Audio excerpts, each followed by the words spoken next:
خب بچه‌ها بهم بگید جواب این سوال چی میشه؟ الف یا ب؟ الف. الف. ب. چطور میتونی اینقدر خنگ باشی؟ آفرین نوید، درست گفتی، جواب میشه ب. سلام آقا. بازم دیر اومدی سر کلاس. مگه دیروز به من قول نداده بودی دیر نری سر کلاس؟ بله آقا معلم قول دادم. منم بهت قول دادم اگه دفعه دیگه دیر بیای سر کلاس تنبیهت میکنم، درسته؟ آره درست آقا معلم، ولی من قولمو شکستم، شما مجبور نیستی به قولت عمل کنی.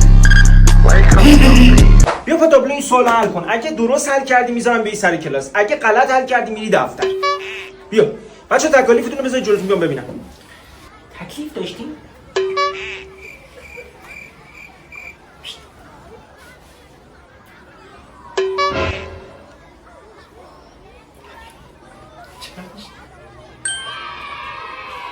پس بقیه تکالیفتون آقا نوشتم. بقیه‌شو فردا بنویس برام بیار، باشه؟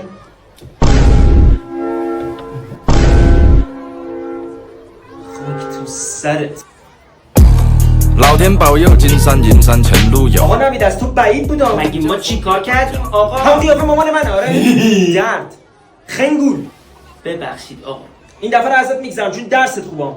تو هم خنگول، برو در دفتر. آقا معلم چرا همیشه جلو بقیه بچه منو تحقیر میکنی؟ تحقیر؟ تو هیچی نمیشی. تو هیچی نمیشی.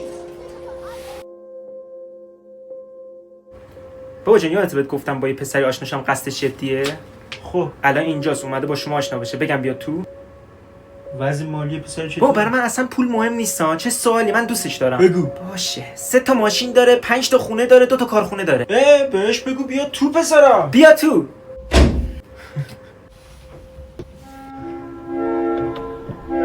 چه خبر؟ آقا معلم